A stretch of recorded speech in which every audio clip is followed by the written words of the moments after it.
Hello and welcome back to episode 6-7 Oh no! 6-7. We're 15 years old. We couldn't not do it with everything going on. But yes, welcome to episode 67 of i75 Live. I mean, be honest. Are we like maybe the only podcast around that has gotten to film an episode 6-7? I mean, while this is going on, Might be. Yeah, it'd be a newer podcast, and you won't see your big ones that you probably normally watch all the time. Yeah, unless they just wanted to be like. That was like 167 or 267. It's not the same as this. But yes, no, we are also coming off of Happy Thanksgiving. Obviously, hope you guys spent time with your family, ate some good food. We posted our top 5 list of food. Yes. Leftovers were great. Hopefully you Leftovers guys were got great. to eat some of your favorite foods on Thanksgiving. I see a lot of people saying it's a way overrated holiday too. It's like my favorite holiday. I disagree. I I think it's one of the best for a lot of reasons. That's an argument for another day. But on top of that, though, before we get into Football and food. What's before we better get than in football that and too, food? and we had some really Exactly. good games. All 3 We did. games, I could argue, were very, very, very good one of compared the to what we've best. had in primetime games this year, the past couple weeks, and just Thanksgiving games in general. But before we do get into NFL questions, the sponsor, and all that, conference championship week, me and Dylan's teams are sitting at the top of the mountain Just saying. on the AFC and NFC as a whole. And look, That's crazy. It's the meme of, I think, the meme of, hey, look at us. Yeah. Who would have thought? Who would have thought? Not Not me. I. There was no way. If you would have told me 13 weeks ago, hey, 13 weeks into the season, the Patriots are going to be on a 10-game win streak. The Bears are going to be on a, what? I think 5-game winning streak. 5-game 9 out win of their streak. last 10. Number 1 in the division, number 1 in the NFC. Yup. I would have looked at you and said, "That's insane. That's Smoking crazy. crack. There's no way." Yeah, Especially for my team. Maybe I could see your team because you guys, I think, had more pieces on offense. Your defense was really, really good Yep. on paper. I know there's been injuries and stuff, but a little cheers, round of applause for. We'll get into it in depth of what we think of our teams. We'll see y'all in the Super Bowl. But man. to be at the top of the mountain for both of our teams in is week 13. something that I did not think was Shake and going to be possible. It's crazy. I love it. Especially So, after last year. Before we get into the week 13 questions, like I asked, I will let Dylan take over our sponsor. So as always, make sure you guys leave a like on the video, drop some comments, and follow our social media pages. We post every week. And most importantly, subscribe to the channel because we appreciate all of the support. And, we've been doing it about 1.5 years now. We have no plans of stopping. So, might as well hop on the train before it takes off and really starts to blow up, just like the Bears this year. But this episode is also sponsored by CutBet. CutBet is a peer-to-peer social betting platform that allows its users to wager directly with other users on any public result in sports, entertainment, politics, and more. Sign up today using code i75Live and stay tuned later in the show. We've got a pretty weird one, but our CutBet of the week. Again, last week, So just close. What was it, like 1 or 2 I points? think it was like 2 or 3 points. We just can't catch a break. This one, I mean, if this doesn't hit, then all hope is lost, I think. 'Cause I think Yeah, we either win or we just lose. I We're mean, gonna which put up is 50. that's the story of betting. Yep. But yes, no, don't forget CutBet. Use code i75Live at checkout, at deposit, whichever one comes up first. And ask for the code. Use i75Live. To get into the questions of Week 13 NFL football, it was a great week. It really was. Thanksgiving was awesome, like we mentioned. We all won. We all won again. What, 4 weeks in a row? 4 weeks I in know a row, Dolphins had a technically. bye, so it could have been more. But 4 weeks in a row, the Bears, the Patriots, and the Dolphins have all won on the same week. So that's kind of, that's funny that all 3 of our teams. Look at us. But yes, the first question I will say is, we'll go straight into your team, Bears versus Eagles. We said before this game, the Eagles have a very good D-line. Yes, their offense is sputtered, and yes, it hasn't looked amazing, but their defense is legit. Their defensive were all line, healthy, too, on their defense. secondary, they were all there. There were no injuries. And I really think the Bears, they controlled the game 100% because of the rushing attack they had. Oh, yeah. And this is the first time for me, just watching, that it looked like a Jahmyr Gibbs, David Montgomery-esque like how he had with the Lions of a 1-2 punch, and we can throw play action when we need to. And it's serious. Like someone commented in our YouTube, or I can't remember what it was, that the Bears literally controlled the whole game. Dominated. From the first possession, it didn't feel like the Eagles had any type of chance. Yeah. And I just think, you know, a lot of, like we say, it's very easy to make fun of the Bears. It's very easy to do all this. What will they say now? They look very, very good. And the whole Ben Johnson thing after, it's just, I'll let you take it over. But me just watching from the outside in of not having any dog in the fight with the Bears, maybe besides you, and I support you, but I'm also a realist, and I look at it and go, is this team, they're legit. Now that they're starting to run the ball, this is an offense that travels. Give it to me, Chris. Yes. Oh, man. I'm holding back. I did say before this week that I was going to come in here and kind of, you know, I don't know, sing their praise and say Super Bowl, but Green Bay is this week. So, job's not finished. If we can dominate Green Bay. You said if you beat the he's Eagles. He's learning. Bay. I mean, this game was incredible, and we dominated them. I think this is what I've been waiting to see all year long. And this is an offense that will play into January and February if they make it.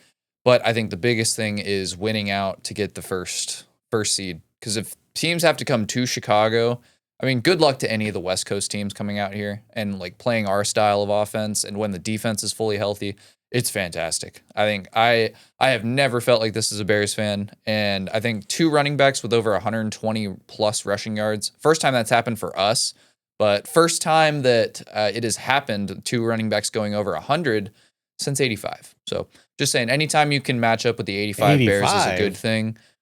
We all know what happened there. Shuffle. And unfortunately, we can't go 15-1 anymore. But, you know, 3 losses. This is, even with me being a delusional Bears fan, they're exceeding my expectations. This is much better than anything I could have imagined. But like I said, Green Bay next week, if we can dominate them at Green Bay, just like we dominated at Philly, I mean, who's going to beat us? Like, seriously, this isn't even me just being cocky. Who the fuck's going to beat us in January? When you can, I mean, I'll say it, playoff football is running the football. Play action, running the ball, and, you know, controlling the line of scrimmage. And when you can do that against, I would say, maybe the best D-line in the NFL with what the Eagles have. Other than maybe like the Rams or the Browns. The Rams, the Rams I think are up there, but the Eagles 100%, you know, top 3 in the league.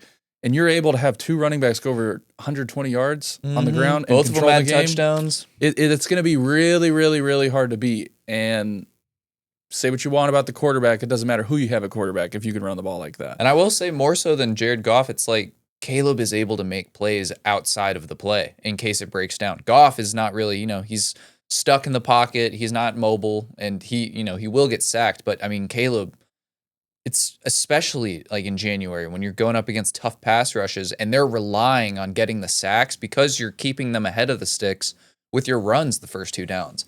I mean, this is a scary team. Like, teams should be afraid to play us completely now. I think it was, you know, it's been building all season, I think. It has. They were big in the fourth quarter all year for the most part, outside of those first 2 weeks. But now they're playing. This was the first complete game I saw them play. I have no complaints. I would agree with that. At all. For a little bit, it's been okay. They like kind of had it in the first quarter, and then they slowed off, and then they had to win in the fourth. This was a complete game against the defending Super Bowl champions in their house.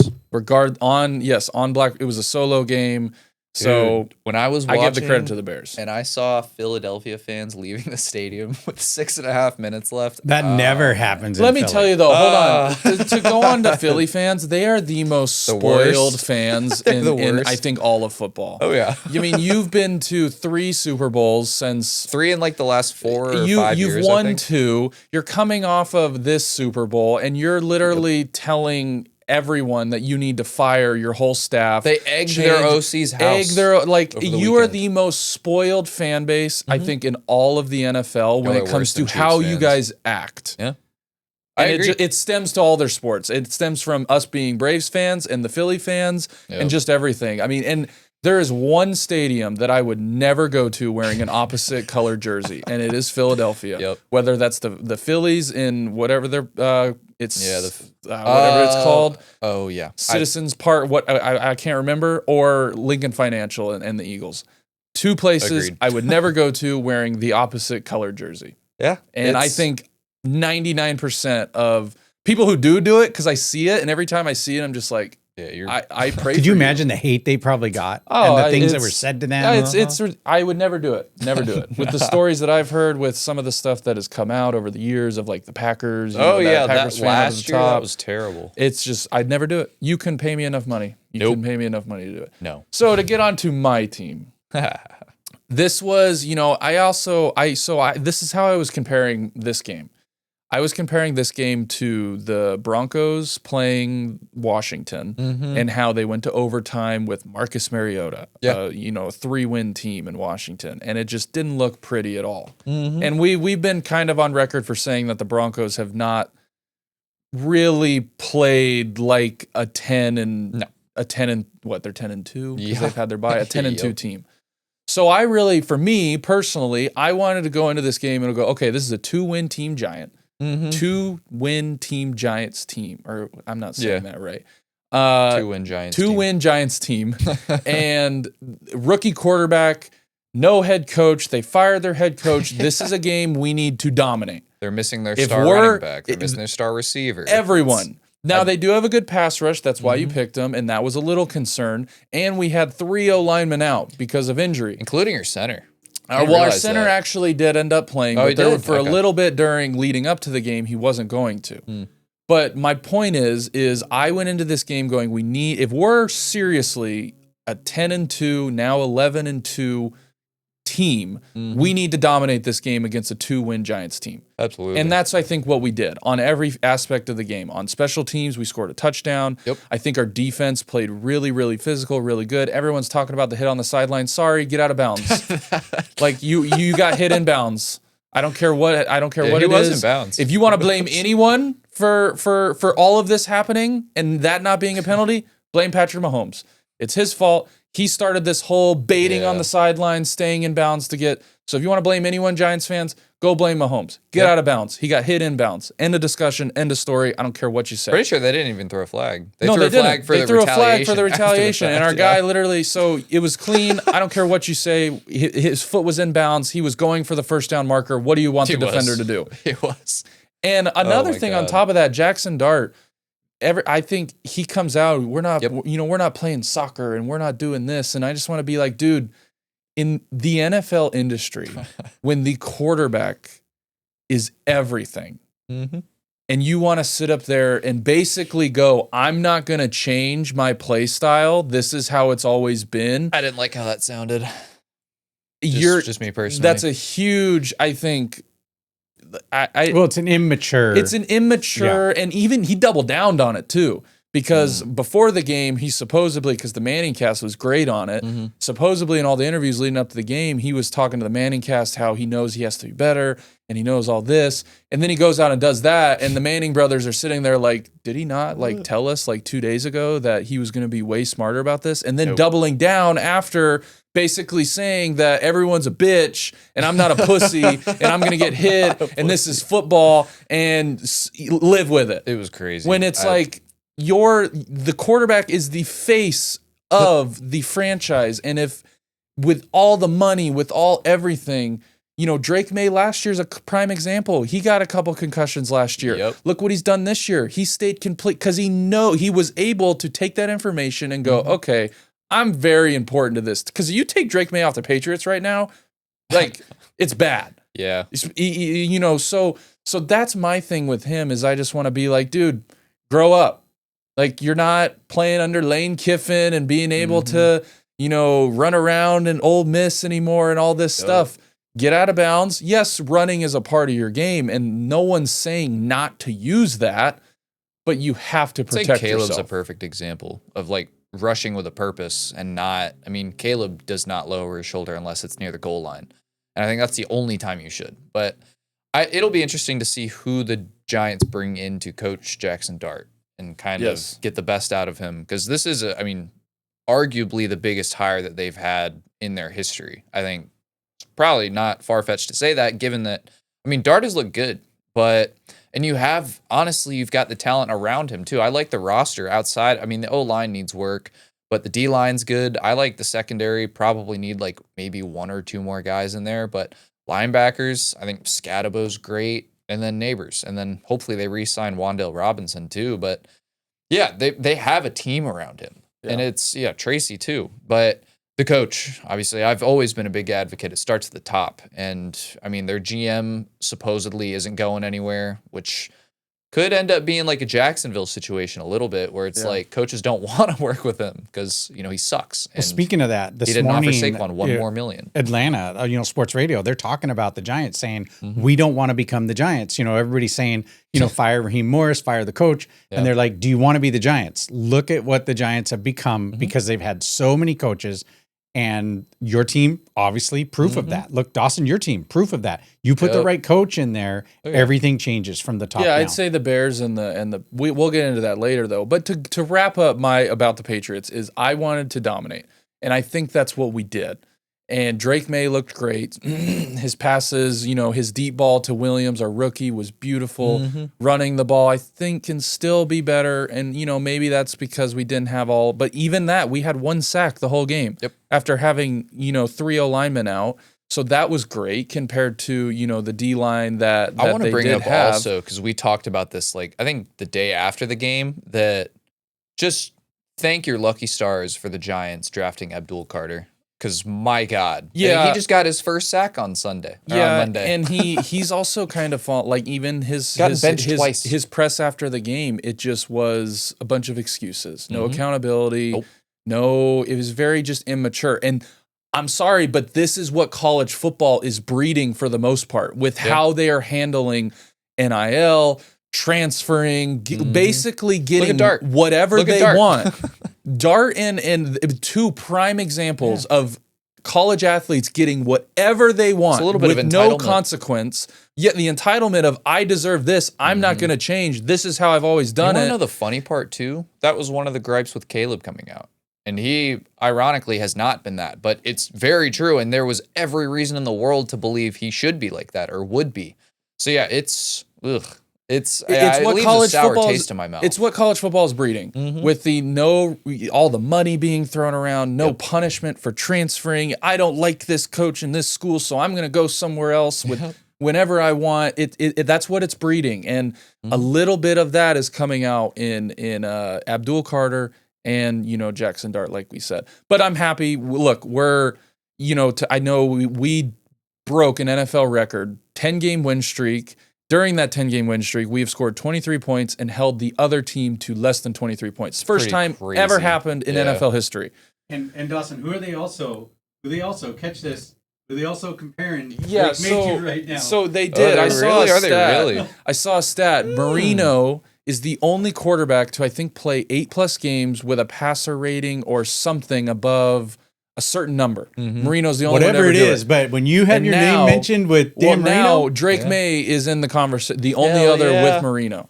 That's pretty cool. So yeah, it's at some point you kind of have to look at it and go, how many it's not just wait until he gets actual weapons around him. Oh, that's what I said. Real hey, offense. Justin Jefferson, welcome to New That's England. That's the Patriot way, though. Come on, the Patriot way is. I still think it's AJ Brown. No name receivers. I just don't want AJ. I don't think AJ Brown will fit into kind of what the team is. I think he would just because of Rabel. Maybe, but AJ Brown. People are worried about Diggs. Diggs is the same kind of personality as AJ Brown. Right.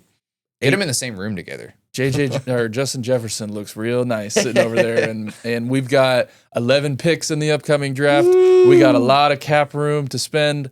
Justin Jefferson, I'm telling you, it'd look real nice up in New England. You don't got to go too far. You've from got Minnesota. You've got the cap to do it too. We do. We'll see. So we will see. But no, yes, very happy. It's we have the number 1 seed. I think if we're on a bye week, but if we win, against Buffalo at home. We wrap up the division. Yeah. And even if we lose to Buffalo, we have to win against the Jets and the Dolphins, and we wrap up the division. So, even if we lose to the Bills. So let's talk a little bit more about AFC East, and then I know we got a lot to cover today, but the Dolphins, look, they are. Do you think they can run the table at this point? I mean, look what they've done the last few weeks. I think it would be They started out obviously terrible. Look, I still think our coach needs to go. I hope this doesn't save his job. But we don't really have, these matchups coming up, the Jets, the Steelers, the Bengals. I don't know. I don't know what we're going to end up doing. I don't think we'll beat the Patriots. I don't think we'll beat the Bucks.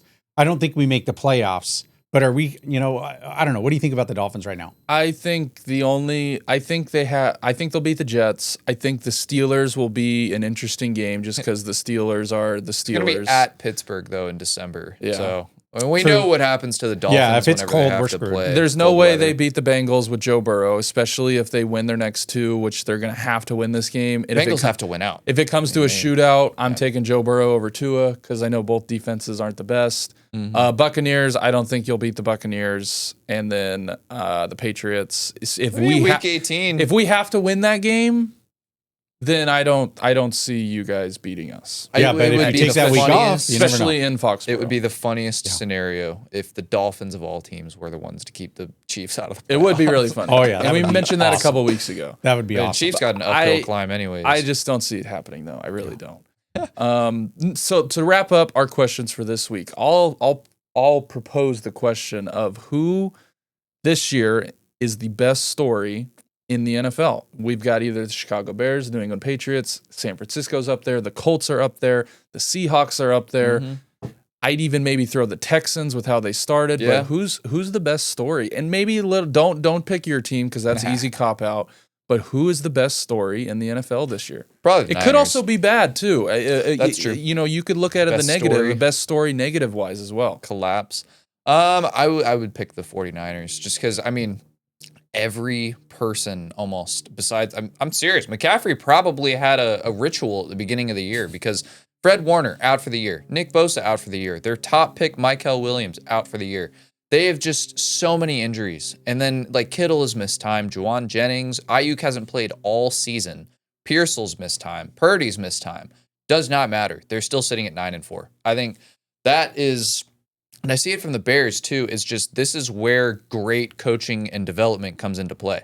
Because you can very clearly tell that, and I saw it with the Bears defense as well, that these practice squad guys and like second and third stringers are getting meaningful reps and they're prepared for any single scenario. They're like anyone gets hurt, they can plug and play another guy immediately. And I think this is what we were talking about last week with, what shit organizations do, like the Cleveland Browns, not prepping Shedeur Sanders as a QB2 when, you got to prepare for every single outcome possible. I think the 49ers have been doing it for a long time. I think they're one of the more injured teams every year. I mean, they suffer significant injuries. It feels like every season to somebody. And it's never mattered really outside of 1 year when they missed the playoffs. It's 49ers best story by far in the NFL this year. Do you think McCaffrey is the Witcher? He might be. I think he's doing something shady. It's been me and Dylan's joke all year that McCaffrey. he sacrificed everyone else for him to stay healthy. And now he's top 10 in receiving yards and rushing yards. Yeah. So He's playing like the Christian McCaffrey. He does look wide. like the of old. Yes. He does. He looks great. does. No, I think that's a great pick. I'll take it a little bit different route. I'm going to go with a team that I think is we're going to look at it and go, what happened? Taking the Colts. They're Sorry, AJ. They're now AJ not was in the lead in the feeling division so anymore. good about them. Well, they're tied. They play. That's one of our next topics. But yeah, But they still have to play the Jags twice and the Texans one more time. Yep. In Houston, I believe.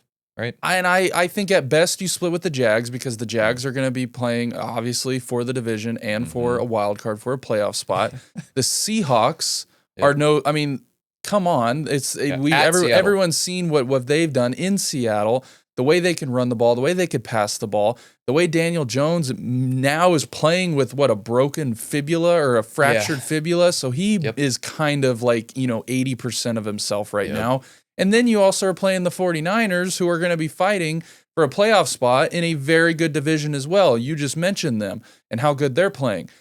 I see a world where they literally lose. Let's say they split with the Jaguars. Yeah. They lose to the Seahawks, they lose to the 49ers, and then they lose to the Texans at the end of the year, and they're not in they're not in the playoffs. And then guess what?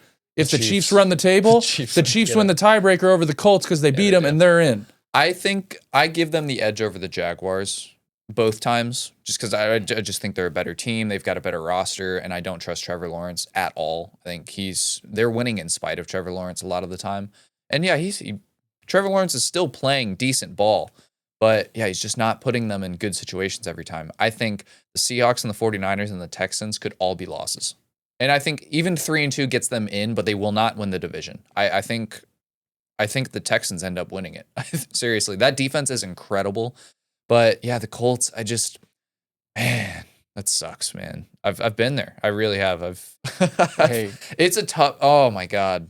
It's everyone who thought what the Patriots were.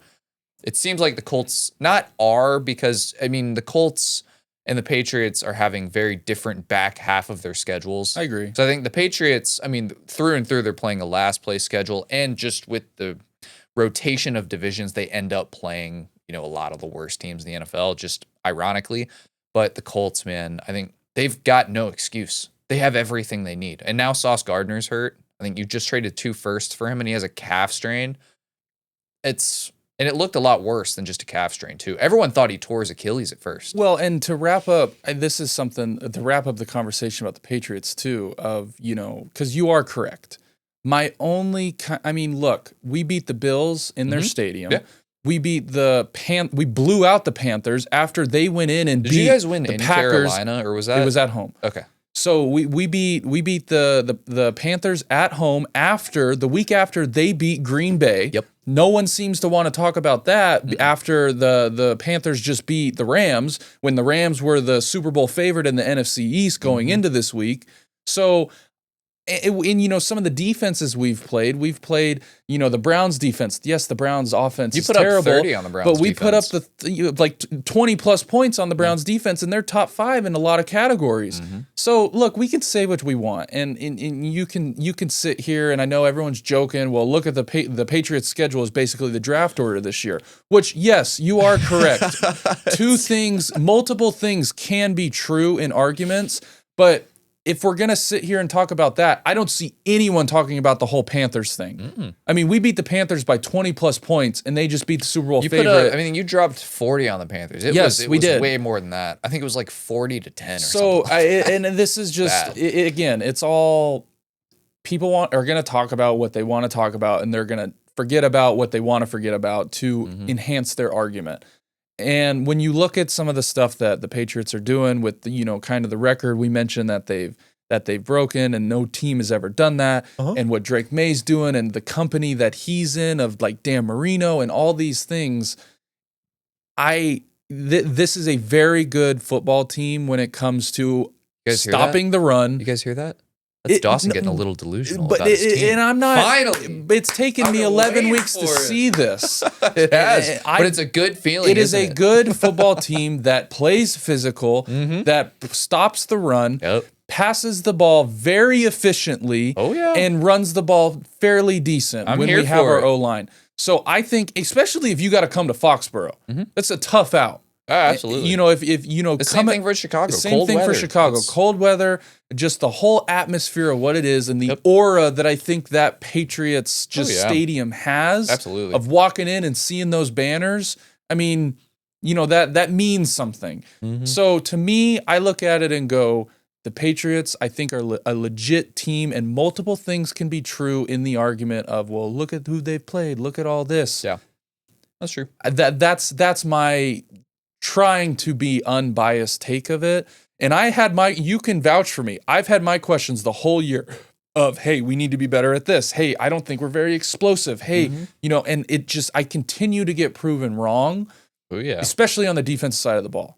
We have a bunch of nobodies running around out there, playing very well, very fast, very physical, stopping the run, still holding a lot of great running backs under. I think on the broadcast, they said we're the second best team right now in stopping the run. That's winning formula. The Patriots and Bears Super Bowl immediately. That'd be something. Immediately. That'd be something. But to wrap up that is, a lot of things can be true in arguments. Yeah. And when I look at it, my biggest argument now is we put up 40 points on the Panthers the week after they beat the Packers. And they just beat the Rams, who are Super Bowl favorites in the NFC, going into this last week. Yep. But RIP the Colts. Seriously, I think it's just, it sucks. I'll probably be watching all of these 5 games. there's going to be a lot of playoff implications. A Seahawks lot. and 49ers, too, on the other side are both fighting for the NFC West. So it's like the Colts are going to get the best version of these teams All of these every teams. single time they play. Yeah. And yeah, I don't think they'll lose out, but I don't think they're winning the division. I really don't, unfortunately. I would agree with you. But well, to wrap up, now we will move into. Here we go. We only had what? We had one Fourth question down last and week, 20. Fanny. Fourth and 21, about not the way you want to Thanksgiving. try to extend I'm it. sure we will have more today, especially when it comes Got to some college big football. news. There's been a lot of college football news, but what do you got for this week? There was news in college football. Yeah, just a little bit. So I actually want to start with that. Lane Kiffin, all the drama leading up to this decision. I mean, oh my gosh, it was like LeBron deciding whether or not he's going to retire, right? It was crazy.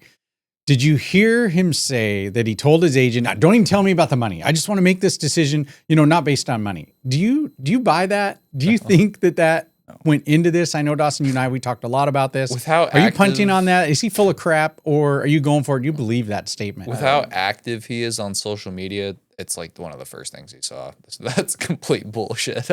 There's no way. No. And look at anything that anyone does in this world. Yep. The top 3 thing of what it comes down to if you decide to do something. What is it? Money, Is money. money, sex, and power. Well, Those are the 3 things Depending that on your everybody's morals, after. yeah. So to me, I think, especially with Lane Kiffin and the reputation he has, I think that's a bunch of bull. And, even I've seen some of the players reposting or commenting on his little, article that he wrote up of him saying, I wanted to coach the team, but they wouldn't let me and all this stuff. There are some players now commenting on that going, really? Because I think the people within the meeting can vouch otherwise and, stuff like that. So, but look, this is college football. And if there's one person, if there's one organization that I'm going to blame for all of this, I've said it to you, I've said it to a lot of people, the NCAA. The schedule of the NCAA and how they have let all of this happen when it comes to money and transferring, The portal opening the up portal right and now. signing day is today, and all this crap. It's ridiculous, and it is literally, we've said it a lot, the wild, wild west, and it is creating a lot of entitlement. It's creating a lot of just things that shouldn't be happening the way they are. When you look at the NFL, there's the season, there's the off season, there's the OTAs, there's the preseason, and it just repeats. There's literally no structure to college football. Nope. When it comes to a timeline. It's similar to the issue that NFL fans have with NFL teams, allowing people to interview in the playoffs.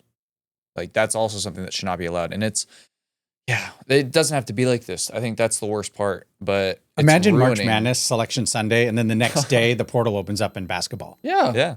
I mean, how crazy It would that would be? ruin- Well, and okay, people- you can't coach you can't go coaches in the first round. People would be so mad. Oh, and there'd be, every year it has gone up of the amount of transfers that go into the portal in basketball. We've talked about that, Yep. a But it lot. happens after, though. But it happens but yes, it's just, like we kind of mentioned with Jackson Dart and some of these other people, it has created just a lot of entitlement, a lot of gray areas where people don't want to talk about it. But to go on to what Lane Kiffin did, I do not blame him. No. I seriously don't blame him It's one not his single fault bit. at all. Do I think that they should have let him coach the team still? 100%. Because if it wasn't, they chose their pride over actually competing in the playoffs. Yeah, but do you Ole think Miss- the it was more committee- important for Ole Miss to make a statement and make sure that they stood firm on this? No, we're not going to let him, dictate how we handle this situation. Well, congrats. You guys are now probably a first round out. well, and using the excuse of, we don't want him around our players because he'll just try to recruit him to go to LSU. That's happening anyway. I was going to say, Like, if shut you're up. worried about players leaving, then they weren't here for the program in the first place, sweetheart. They really weren't. They were here for the coach, and they're going to follow the coach. 'Cause Same- that's the guy that's prepping them for the NFL. Same thing with all the other coaches that's the one reason that I've seen of Ole Miss, saying that he wasn't allowed to, as well, he's going to take all of our players and he's going to try to recruit them to LSU. Brother, it's happening already. Yep. So does the committee give You can them the safely assume half your FSU? team is gone. So Dylan, does the committee give them the FSU treatment? Do they leave him out? Do they leave him out because basically their team has been decimated? No, because they didn't lose a big game at the end of the year. I know FSU didn't either, but there's not any big implications that can move them down. What are they like? What's their ranking right now? I'll look it up. Well, regardless of that, though, I have a bunch of conversation. questions. We can save that for later. It doesn't really matter because I guess maybe so the coach, Ole Miss is 6. I mean, they would have to drop 5 spots to get, and they haven't done anything to deserve dropping 5 spots. And they won't because they don't play this weekend. So yeah, they don't play this weekend. They don't have anything that can negatively affect them. And there's already conference championships being decided. So what you see is more or less what you're going to get, unless maybe if BYU loses to Texas Tech, they'll probably fall out, and or like they'll if add Duke, a Texas or a Miami in. Yeah. So. Look. I think what it comes down to. It's a great question because I think it's you can compare the two. Oh yeah. I mean, Florida State lost their quarterback, and they obviously took that into. You lose your head coach after winning. Your play caller too. Your 10 game. Now I know they hired their offensive coordinator as the defensive coordinator. No, offensive coordinator. Oh, okay. They were talking about it yesterday. So that helps that at least in the committee's eyes is hey they still are going to be having someone call the plays that is reliable and probably knows what he's doing. So you think. But look, I don't blame Lane Kiffin a second what he did. I think when he said that the LSU job is one of the most desirable jobs in college football, it 100% is. He's going to walk into a top 5 roster. And here's my other thing. Once he's done recruiting. Everyone complaining about it and everyone saying you left the legacy, you built it old. Hey, Dylan, here's $100 million to go coach, to go forget about your team. Reputation. No, I'm not going to take it. He said he didn't take the money into consideration. Yeah, though. bullshit. And anyone out there who's saying any other, you wouldn't do the same thing, go fucking kick rocks. So my next question actually plays right to this. So Dawson, this one actually specifically is for you. So we're going to magically teleport back to high school. Okay. You're in your recruiting phase when you were getting ready to go to college and you're being recruited to play football for Ole Miss or LSU. Where are you going and why? To break it down, it would come down to, for one, where am I from? If I'm from Oxford and I've always wanted to be an Ole Miss Rebel, like that would play into account. But if it's strictly like, I love the coach, I love that you're winning games, you've had 3 seasons now in a row of 10 plus wins. Mm-hmm. You play in the SEC, both teams are in the SEC. So you're playing the same competition when it comes to, if I wanted to go to the NFL. What about where the schools are at? Where the schools are at too. Yeah. Yes. But so again, if I was played in Georgia and I play, because that's obviously where we're from, and I was being recruited to either Ole Miss or LSU and all this stuff was happening, I'm sorry, everyone is going to LSU. Especially now. Okay. And some guy just uncommitted to LSU. I did see that. He from decommitted from LSU and now is going to Ole Miss. And I just want to be like, what? Wow, okay. Maybe he didn't like Lane Kiffin to begin with. But I do think so. I think LSU has kind of been held back a little bit in the last few years. I don't think players wanted to play for Brian Kelly because that guy, just full transparency, that guy is a piece of work. Yeah. Like he is just a tool. And I think he was a tool at Notre Dame. He's just an asshole. Especially with all the stuff that happened with the athletic director. It's a joke. And I think we're about to see just how many people and how highly touted LSU is going to be. I think they're moving forward.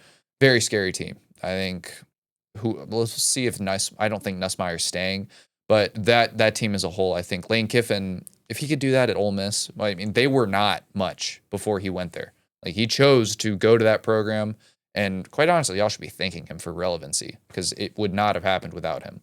So yeah, LSU gonna be like a top 3 SEC team next year, and it'll be fun to watch. I think if they can figure out the transfer portal and just a better schedule for NCAA, I'll get more invested in college football, but right now it's kind of hard to take it seriously. It's hard for me to care. It really is. I like watching the games, especially rivalry weekend, and obviously the championships and the playoffs are all great. This will be a fun weekend. Last weekend was fun too. It's hard to truly care because it can literally switch like that. Well, and to me, I don't like that. Well, think about your allegiance too, Doss. You went to the same college for 4 years, right? You played. Well, there's That's no your team. allegiance anymore. Like that's your team. And like Dylan, you stayed at KSU. You went there. Like if you went, imagine going to 3 different Playing in schools. a Like who are you going to root championship for? on And so Saturday, I think it but- really does mess up the whole sport. And so speaking of that, I want to talk about that. So the Grizzlies, the Montana Grizzlies, we play this weekend at home. Round 2, we're playing South Dakota State University. I actually think that's a bad draw. They got their quarterback back. They lost a bunch of games without him. They're actually a really good team. But the funny thing is here in Georgia, Mercer plays South Dakota. So, South Dakota is going to be loving coming down to this warm weather. Yeah. I'm hoping Mercer wins because then Mercer is going to have to go to Montana. And that makes me laugh. They're going to freeze their friggin' balls off when they go up there. And It's going to be like -10. because I think the weather, so do you think the weather's going to matter that much to Mercer if they have to go up to Montana? Yes. Yeah, I think so. Especially more It's like the college. Dolphins going to Foxborough in December. Yeah. Well, let me tell you a funny story. So November 1989, freshman year of college, we got to play in the playoffs, Jackson State. Jackson State came up to Montana. Pre-game, it started to snow. We're in the student section screaming, yelling. It started to snow. These Southern kids, like all of them, they were all like, yeah, bring on the snow. This is great. And literally, we won 48-7. Okay, we won 48-7. I'm pretty sure it was 35-0 after the first quarter. We annihilated them. Then we beat Eastern Illinois. That was when we tore down the goalpost. And then we got our asses kicked by Georgia Southern. So we were out. Anyway, okay, let's move on. So I want to talk about the SEC championship game, Georgia, Alabama. So do you think if they ever expand this playoff and if they ever go to say 24 teams, is it going to be anybody other than Georgia, Alabama, Florida, LSU, Ohio State? I mean, who else do you guys put in that group of the elite teams? I'll change this. So it'll always be the top teams, but we talked about this in the group chat. College football needs either relegation or they need smaller conferences. I think, and Brandon Walker of Barstool Sports brought this up, and I think it was genius. I think there's no reason that you need 18 teams in a conference because you're getting, like, for instance, A&M this year played like the bottom 8 SEC teams as their schedule, and they're ranked what? I mean, they're all the way at the top. I think they fell to 7 with the loss. They've been a top 3 team the whole all year, pretty much all year. They played Texas, didn't look that great, and so smaller divisions or move some teams to the ACC to make the ACC more competitive so that these conference championships should matter way more. And they don't. But I don't think anyone gives a shit between who's going to win between Virginia and Duke because they know both of them are going to get absolutely waxed the first round. Well, people are saying if Duke wins, that ACC is not going to get anyone in. But wait a minute though. Like, but what about the Georgia Alabama? Like, do either of those teams? Does the loser get in? Because they should both be in. So this is my argument. I think some people out there that I'm seeing are saying that if Alabama loses, they're not getting in, and I think that's a travesty. But now and then the second part of that argument is, well, the committee has come out and said they're not going to punish teams for making, which is the question we raised last week of is the committee going to punish the loser of the conference championship? Yep. And they have come out and said no, which I do think is true. Like if Alabama does lose, I don't think they're going to be out. I think they'll still be in. But this is my... But is Texas getting punished for losing? This is my thing. We talked about this a lot. True. And I talked to Vandy for probably 30 minutes about this the other day, this past weekend. I think it is... It goes to how poorly this whole system is set up. Yeah. So I take Texas, for example. Texas opens up the year. Ohio State loses. They did not have to schedule that game. They decided to schedule that game. If they don't play that game and they play some shitty team that they get an easy win for, it doesn't matter. It's still a win in the win column for them. They'd be 10-2. They'd be 10-2. They're in the playoffs right now. They'd be 10-2 and a shoe-in for the playoffs. 100%, especially after the win they had last week against A&M. True. 100%. So my question is, what was the point of them playing Ohio State? Other than good TV. Other than they got a shit ton of money, it was the first game of the year, and everyone was talking about them. What was the point of it in the grand scheme of things when this is the ultimate goal now to get into the playoffs? The second part to that is, say they're 10-2 and they beat the teams they've played. Oklahoma is still ahead of Texas. Yeah. Texas beat Oklahoma, and they also finished with the same record in the SEC ahead of Oklahoma. So tell me how, and I'm not a Texas fan. I could give two shits about any of the. I mean, Dylan could back me up. Everyone. I don't. I just watch the games. I'm not a fan of anyone. Even Georgia. I know we're from Georgia. I don't care. Although I do love Kirby Smart. He has tried to convince me to be a Georgia Smart is fan. the gift that keeps on giving. But no, my argument is when you have three teams, because everyone's talking about Vandy, Oklahoma, and Texas of who's going to get in the last spot. Well, it was Oklahoma. Am I correct on that? And Vandy, Oklahoma's all the way up at 8. But Vandy and Texas are not in it, correct? Yep. I don't know how you can have three teams, because all common opponents, all common conference, so that isn't the outlier of, well, we don't know how they would play because they didn't play the same competition. They played the same competition. Yep. In my opinion, I think it's absolutely insane that you have three teams in the same conference. Texas finished above Vandy and Oklahoma because they beat them both. So you finished with the same record within your conference, and we have to hold their win against Texas A&M because they were a top ranked. So you can't look at it and go, now, well, look who they played. It doesn't count. You can't do that now because the whole rest of the year it was, they're a top 3 team. They're this, they're this, they're this. If that's what the argument was, it should have been that the whole year, and it wasn't. Texas goes in and beats them. And I think it's really, really hard and stupid to put a team who is higher in their conference, beat both of them, but Oklahoma's in over. It just doesn't make sense to me. I think it's because Oklahoma didn't lose to a team like Florida, quite honestly. I think that loss was not close. I think it finished 29-21, but that Florida loss was horrible. And I hear you. Bad. I really do. But again, I'll ask you the question. If they don't play Ohio State and they don't lose that game, they're 10-2. That's true. And they still have a better record in the SEC. They beat Oklahoma and they beat Vanderbilt, the two teams that everyone was saying, hey, these are the last, couple teams who are fighting for that last spot.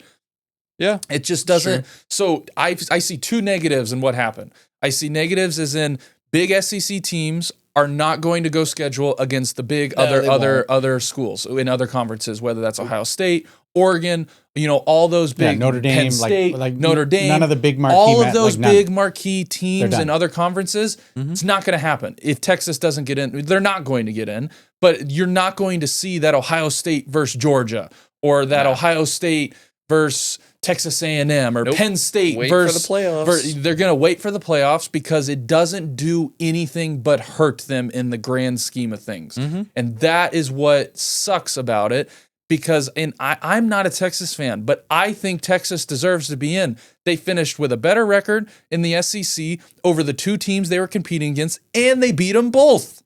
Yeah, that's true. Make it make sense. I know why they're holding him out. I mean, obviously, Florida lost. You go to overtime against Kentucky, and you only put up 13 points in regulation. I hear you. You lose to Georgia 35-10. But it isn't a win a win. I hear you. I mean, it is in the NFL. In the college landscape, a win is not just a win. So then where do you hold the value of beating Texas A&M if they're such a high-ranked team? Because like what we brought up earlier with Texas A&M, we don't know if they're a good team. Like, seriously, they played the bottom 8 teams in the SEC. They could realistically be a worse team than Texas. And I agree with you, but where was that argument the whole year? It just got brought up after they lost to Texas. It's like, recency bias, but it's like we didn't know that at the start of the year, or even halfway through the year, that the teams they played were going to end up being literally in order. Bottom 8 teams in the SEC. And it just shaped out that way. Look at Vanderbilt. I mean, tell me Vanderbilt's not a good team. Did you hear the flip? That I think Georgia just lost the number 1 quarterback recruit that flipped and now is going to Vanderbilt. Wait a minute. I thought Vanderbilt. They're a hell of a football team now. They should be in the playoff. They just signed their coach to like a 6-year deal. It just goes again to show how college football just how it's just there's no way to keep up with it all. There's no way to know. There even with the NFL playoffs, everyone kind of knows of hey, we've got to go blank the last couple games to get in or to have a chance, and this person needs we just have to hope that we win all of our games, and then a group of old people decides that it was enough to get in this year. It's just, I sure hope that our loss to a team that has nothing to do with our record or conference doesn't hurt us.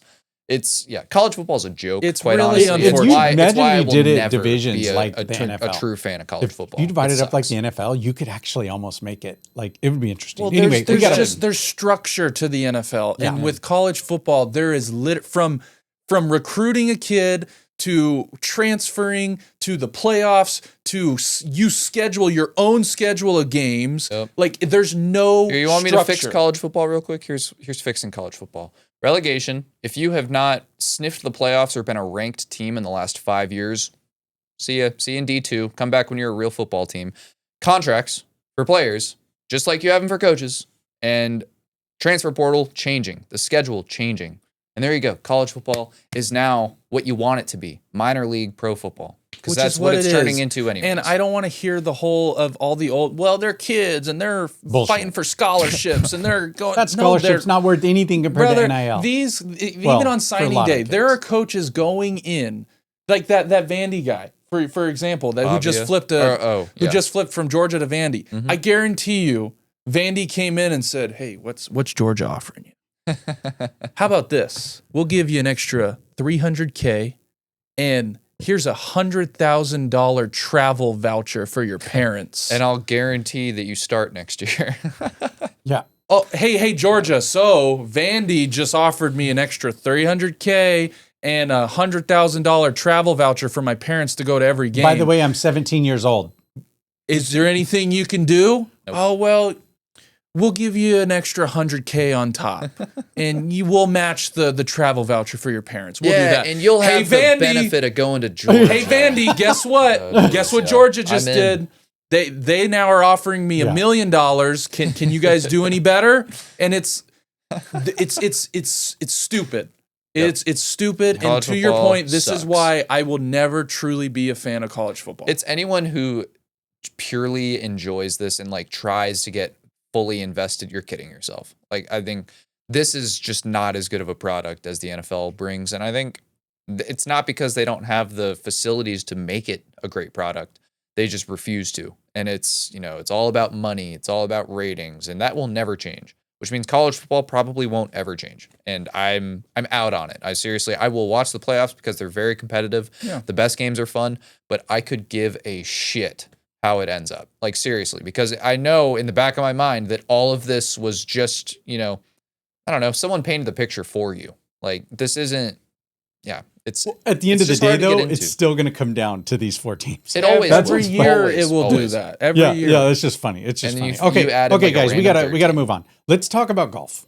Tiger Woods, he's in the news. He got done with his back surgery. He's feeling good. Hey. They're talking about him playing PGA Tour events. So I want to know, are you guys punting or going for it on seeing Tiger out on the Tiger. course again? Tiger. Should he just go We to the watched- senior tour and win everything, or should he go out there and try to beat Sam Snead and This his is- 82 win? This is what I record? think he should do. He should go coach his kid Uh-huh. and enjoy his kid and his kid's journey with golf, because he is lucky enough that his child has chosen to kind of go down the same path he did. Mhm. When, let's be honest, that's a huge, maybe shoes that he will not fill and he will No. not be able to compare to in his life. Ask, and it could have ask been the James it could kids have how been- hard that is. It could have been really easy for him to just be like, I want no part of that. And he is lucky enough that his child, Charlie, is pretty good. And I think you'd have the best coach, I think, ever when it comes to a golfer. That's what I think you should do. Why don't you just caddy for your kid? Like, teach caddy your for your kid. kid, coach your kid. Don't become Aaron Rodgers. No. Please. It's sad to watch. I mean, you're going to go out to a tournament, play one day, and then you're going to have to withdraw. I mean, that's what it's going to be, and something else is going to happen. So if I was in his corner, be like, you got all the money in the world. You're one of the best golfers to ever do it, if not the best. Hang it up. And go enjoy your Help kids. your kid win some majors. Go enjoy your kid's Go journey. play the TGL every once in a while. Yeah, show up at the TGL. Oh, he'll show up at that. at the Masters. You kind of like what some of these other big like Michael Jordan. We never see that guy anywhere, and then Nope. when we do, it's like, hey, Michael Jordan, he's here at this event or whatever. That's what I think you should do, and enjoy your kid, because he has chosen to kind of try to follow your footprints when he's never going to be able to fulfill that. Nope. And the pressure that that's what I would do. Okay.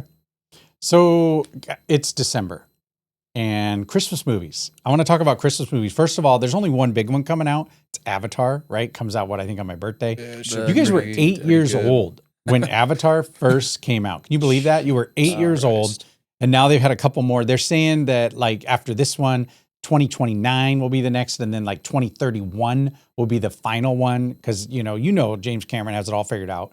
All these 5 movies. So are you excited about going to watch Avatar? I think I'm excited about it. I personally think this is going to be the best one. I think this is probably like an all-out war movie, or at least setting up for an all-out war movie. And middle of the series. It is true, technically the middle of the series. So it could very well be like a very big turning point, kind of like Empire Strikes Back. That is technically the middle movie. So I'm expecting a scenario where, it's like the bad guys win at the end. And I always love those kinds of movies, quite honestly. Yeah. No, leaves you. I think guessing. it's a great series. I think it's a little nostalgia for us, like you said. The first one came out. I mean, I remember when the first one came out, it was the biggest deal that it was on Blu-ray. Oh yeah, like it was a Blu-ray disc, and now Ooh, look at the visual effects. What I am excited for this one though is one of my favorite parts in the first Avatar was the dragons, or what I don't know exactly what they're called. Mm-hmm. But you know what I'm talking. When they trained they were on the They flying linked to things. them. They didn't have those in the second one That's because right. it was kind of like water, and it made sense. But I've seen in some of the clips and some of the trailers that the dragons and they're coming back. So nice. I do like that because that was one of my favorite parts of the first one. Mm-hmm.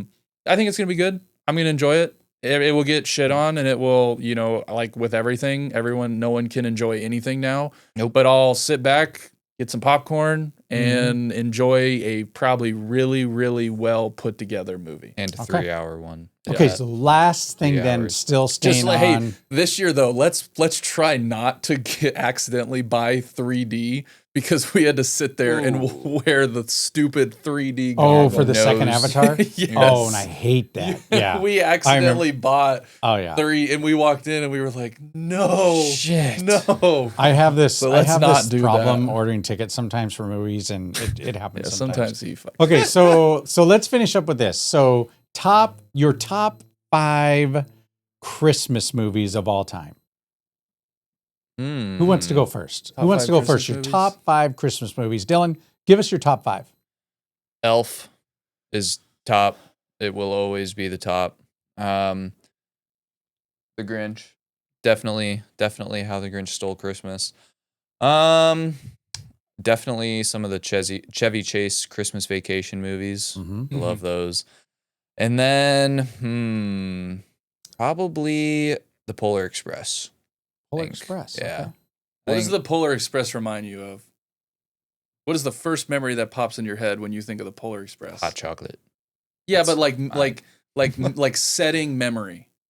Setting. I'm just curious if yours is the same. And maybe after I say it, you'll be like, oh yeah, that was.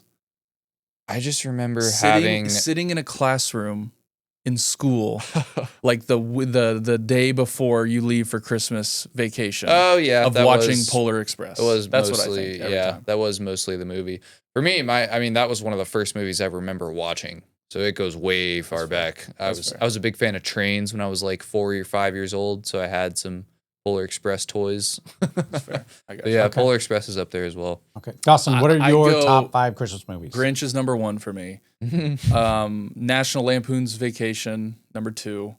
Elf, number 3. I'd probably go Christmas Story, number 4, because that's been a classic in our family. And number 5,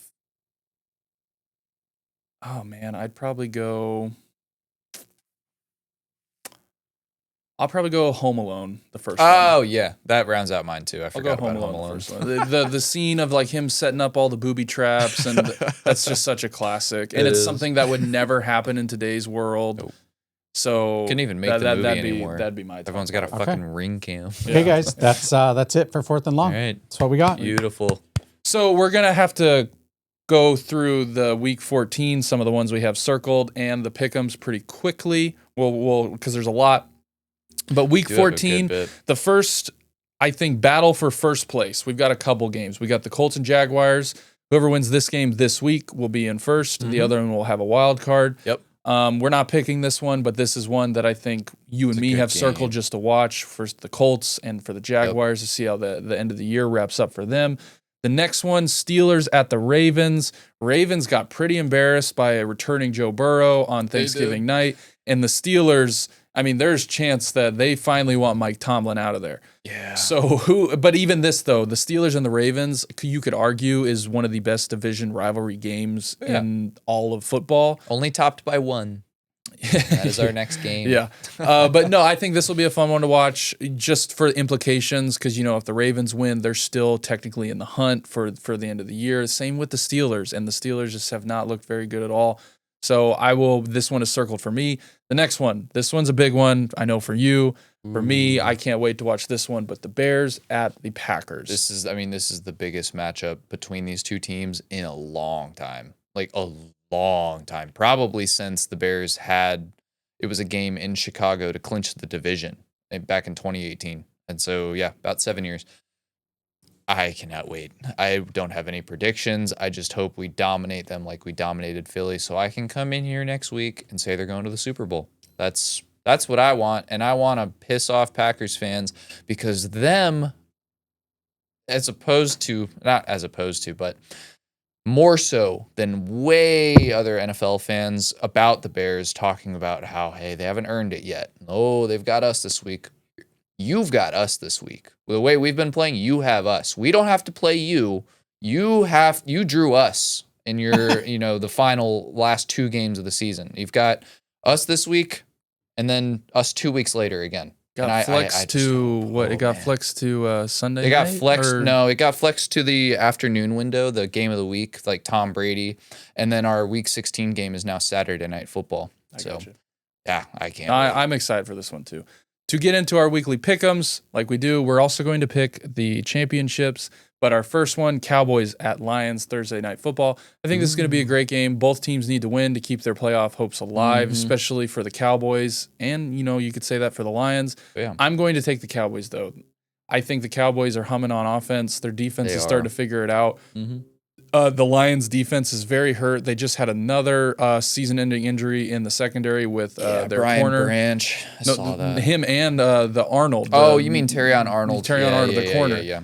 So they've got more guys out against a really, really good pass attack for the Cowboys to where if they have to, they can put up a lot of points. They can. The only way I see the Lions really being able to control this game is if they can run the ball and kind of keep the ball out of the Cowboys' hands, which is very possible because they've shown to do that.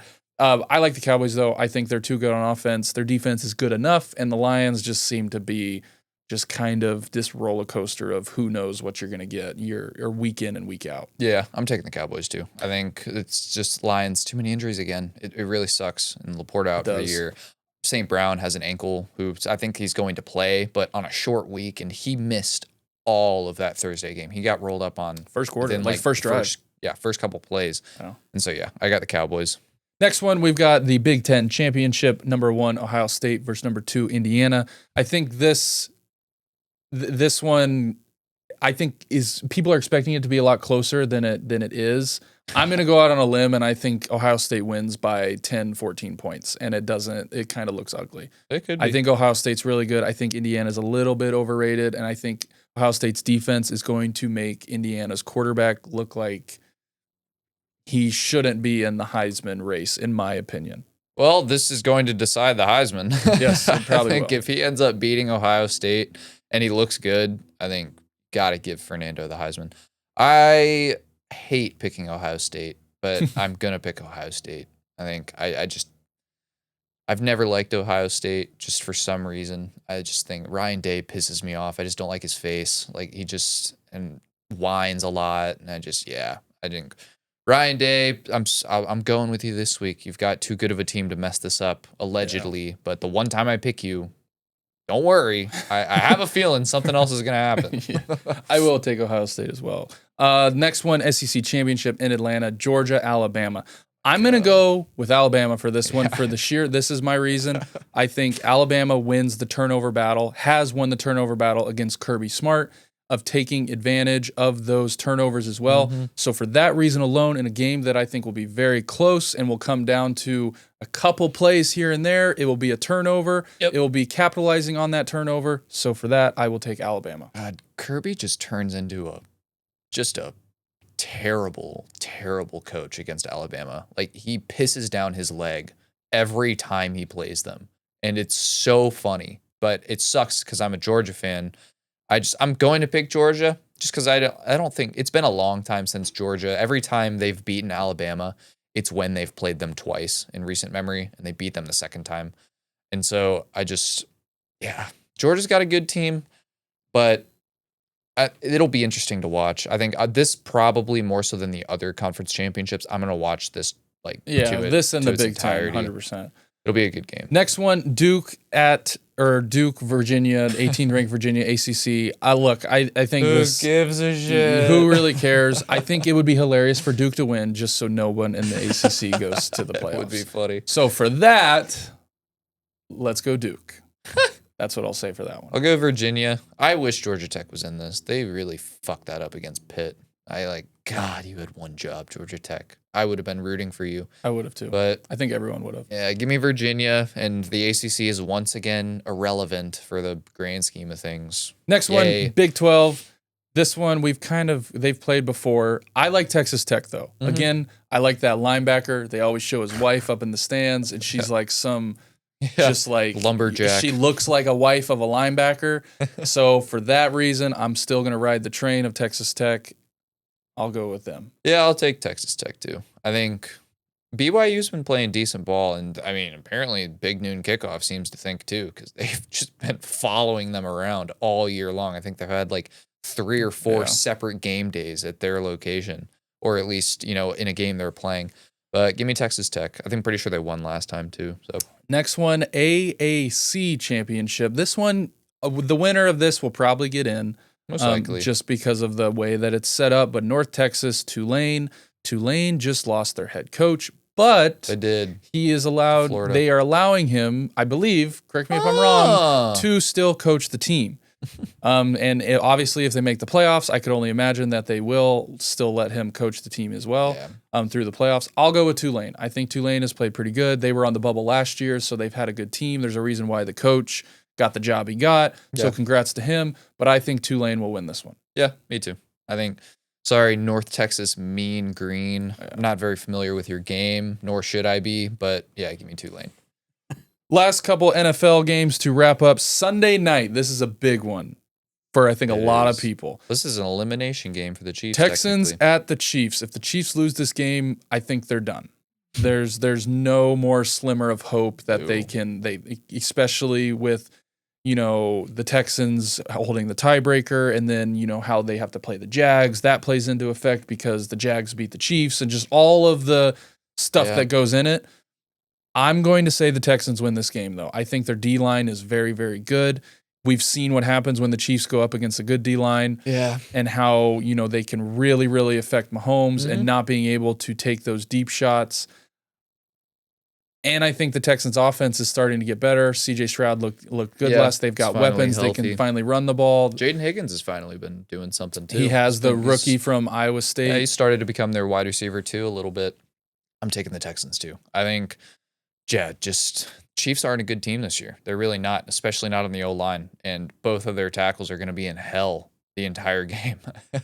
And their secondary is great too. And Kalen Bullock, I love their secondary. I think Stingley too. They've got Keely Ringo.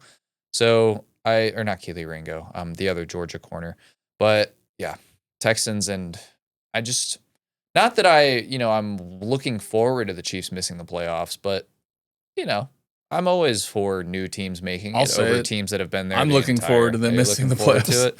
I'm sure you are. I don't care. Especially with my team either being the 1 or 2 seed at this rate. That is the last team I want strolling into Foxborough is the Chiefs. Yeah, that's true. And I don't know. You wouldn't want to demolish them in Foxborough. It'd be really nice, but I don't even want Mahomes to have the opportunity to do so. Yeah, that's fair. That is very fair. Yeah, give me the Texans. That's what I'll say on that. Last game to wrap it up Monday night, Eagles at the Chargers.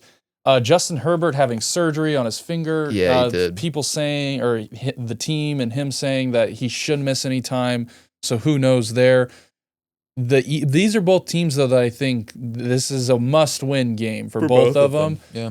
So for that reason, I'm probably going to take the Eagles because I think the Eagles will be a little bit more ready, especially if Herbert is having to deal with, his finger and, not being able to take it under center. Hampton should be back. They might strictly be in shotgun for most of the game, which if that's what you're going to do against the Eagles D-line, good luck. And it's just going to be... It's like the exact opposite of what we did to beat them last week. So Yes, exactly. So for that, I will take the Eagles. Yep, I'm taking the Eagles too. I think this is a get-right game for them. They actually might spiral and fire somebody if they lose this game. So I don't think they can lose this game. I don't think they should lose this game, especially with Herbert's injury.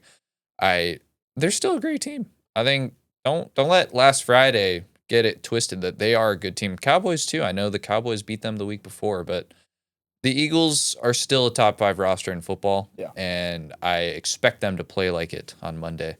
I hear. So to wrap up today's episode, like we do every single week, we will go into our bet of the weeks. For player props, I've got Jamar Chase over 90.5 receiving yards.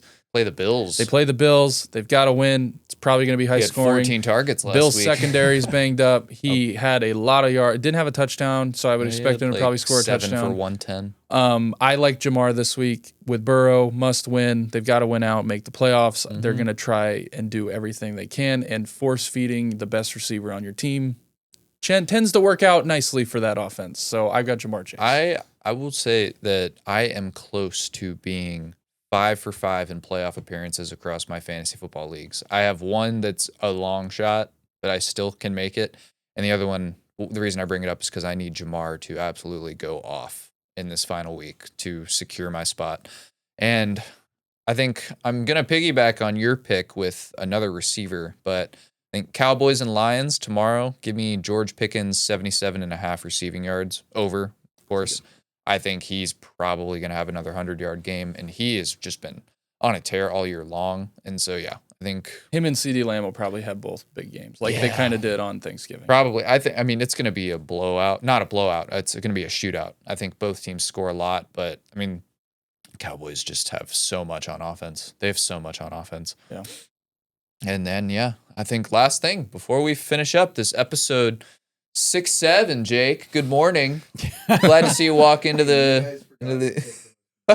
You brought What's the this most up important game for this like weekend? 2 or 3 weeks and weren't here for it.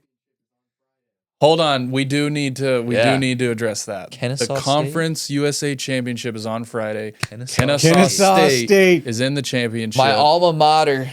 I'll go. Who do they play? They played Jacksonville State, right? And they lost to him in the regular season. Only team they lost to. And we had like 3 or 4 turnovers that game, and it was still close. Let's go KSU. Come on. KSU, They're in our baby. backyard. KSU. They play what? Hootie Friday? hoo. They play Friday. Let's go. I will be watching that It's game. got to be on TV, right? On ESPN Plus. Oh, or 100%. something? Oh, it will be. Yeah. Yes. Oh, yeah. I can't wait. But to wrap it up, I think because the KSU's games have actually been. They've been on ESPN Plus, not like. Yeah. No, this one will be on TV. This Will be one, on yeah, actual ESPN. That's gonna be fun. Hell yeah! No, I will be watching that. They've been turning it around. This is their second season ever in Conference USA, and they're already in contention for winning it. So Hey, that's new pretty cool. coach. Look what a coach does. Yes, sir. Absolutely. Coaching matters. But yes, to wrap it up, cut bet of the week. Make sure you guys use code i75Live. I said we had a weird one, but we're taking Titans and Browns under 34 points. And I think there's no shot in hell that this doesn't hit. I'm not going to use the L word, but there's no way in hell with how bad the Titans offense is and how good the Browns defense is that the Titans put up more than like 7 points. And I don't think the Browns offense is capable of putting up more than like 14. So that gives you 21. It's going to be a very That's 13 points low-scoring, under. 3-and-out, punting, field position. I will not be field goal watching type any of this game. Yeah. I will not be watching. I'll be rooting for Shador, and I'll see the highlights after. Yeah. Hope you do good, buddy. But yeah, no, I could care less about this game with everything else going on this with week. all the other good games. I agree. Well, no, that will wrap up episode 6, 7. Yeah. Thank you We did again. Chris mentioned the Christmas movies. Drop your with Christmas, right around the corner. Drop your favorite Christmas movies of your top 5. I'm sure there's so many out there that people that just have been watching with their families for so long. And just know if you don't have Home Alone, The Grinch, or Elf, you're a psycho, or Polar Express, you're wrong. You're a psycho. So if you're okay with being wrong, that's fine. You can throw in whatever 5th movie you want. Drop your favorite Christmas movies, and we will see you guys next week. Sir, it's been real, guys.